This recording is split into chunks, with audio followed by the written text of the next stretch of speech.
On this episode of Lapeef, Let's Talk. Is when we talk about submission, again, it's something as simple as a smile. It's not all about romance. Okay, Yeah, right. it has nothing to do with romance. Right. It has to do with everyday interaction. Chicago, And I do understand. Hold on. You gotta let him finish. Let him. Because I You got to debate it here. We talked about this earlier, right? Look at me stopping because JR said so. You only stop it because JR said so. No, I understand that the trust has been broken. So I'm not oofy goofy. I'm not oblivious to that. But what I'm saying is, if we gonna talk, listen, let me tell y'all something. Let me tell you ladies something. Real spill. It's gonna happen one or two ways. He's gonna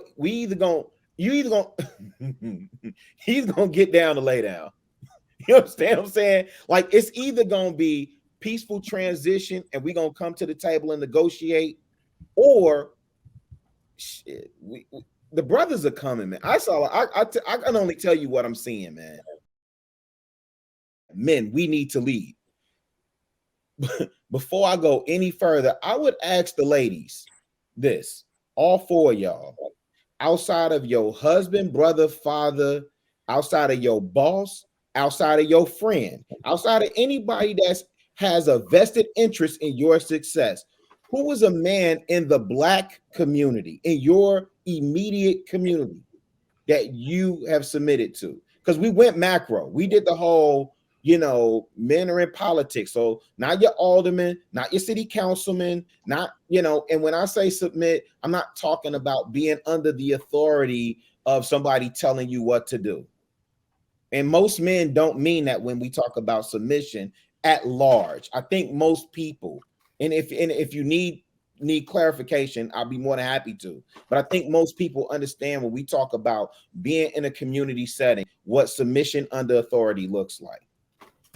Right. So I'm just curious of the ladies on the panel, outside of your husband, brother, father, uncle, granddad, best friend's husband, boss, so on and so forth. Who are the men that you would say you submit to, if any at all? Y'all. I'm gonna say this, y'all. Like, people I don't know on a personal level, I would say y'all. I wouldn't disagree with you, Q. Nobody For me, I was gonna say my pastor at church. I mean, he has an interest in all his, constituents, but he doesn't have a personal vested interest in me. So I guess I can use him, my pastor at church. Pastor Jovan Davis. Who we would submit to, or have we submitted to any other? Would have. However you feel like answering the question. I'm just taking it all in. Mrs. Didi. Yeah, well, I can just say my husband at the moment. I can't think of anybody else who I would submit to at this point, but my husband.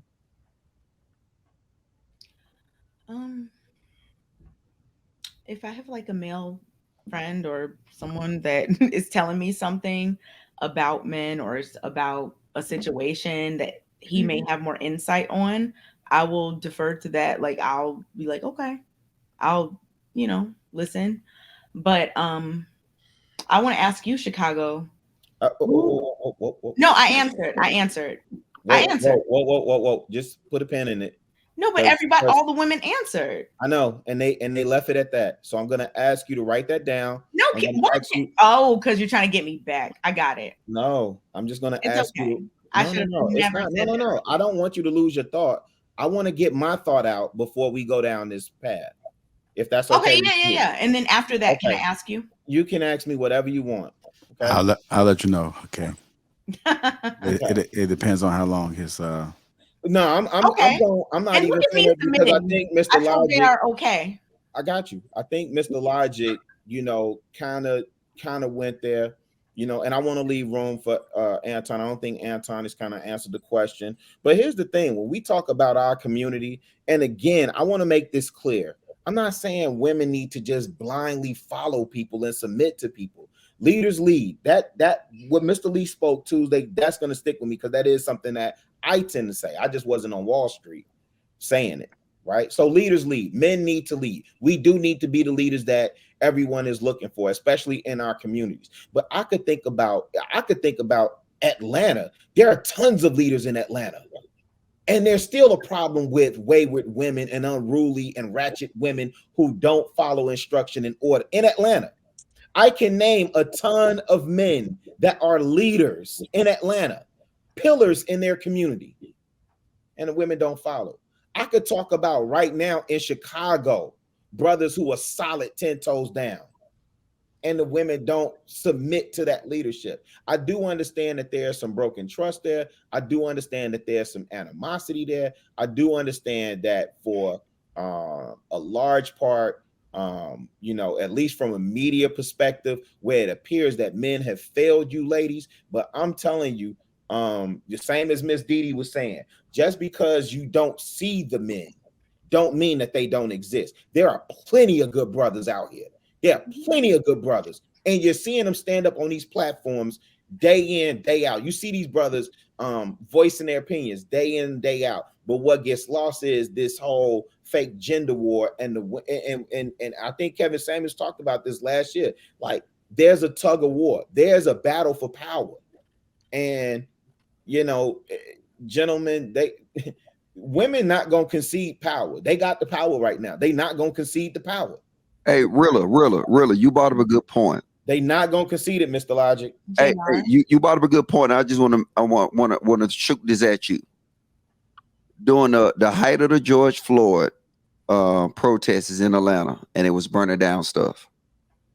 Do you remember who the mayor, Lakeisha Lance Bottom, brought up to chill out people in Atlanta? You know who T.I.? Who she bring up? T.I. and Killer Mike. Yep.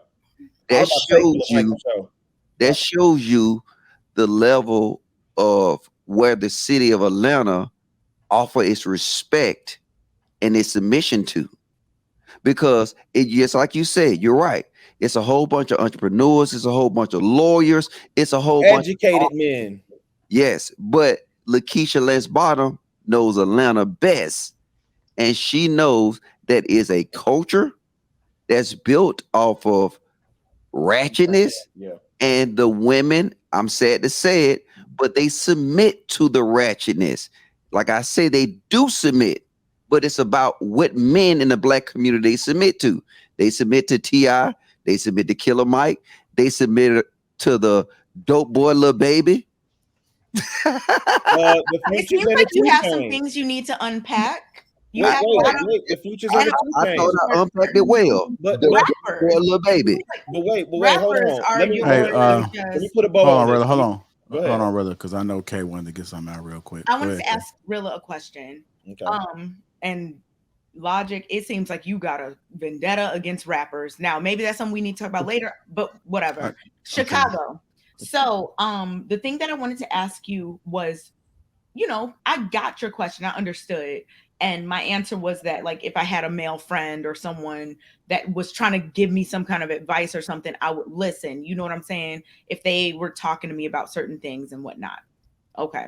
So who do you think that women should be submitting and listening to outside of all the people you named, from family members and your man and all that? Because for me, like, my man and then my family, and then that's like the order. So, like, what do you think outside of all the people you named? Who should women be submitting to? Sure. So, and again, I think, and I said this earlier, so I thank you because I said if y'all needed me to clarify, because I think when men talk submission, women hear it one way. I think either Q or Miss Didi talked about it being this triggering.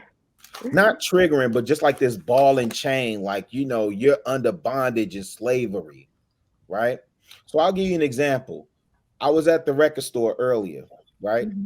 I had a retail therapy, right? And you know, there was a young lady. What? It was retail. I mean, buying vinyl is retail therapy for me. And so Hyde Park Records, no, conservatory. Okay. So there was a young lady,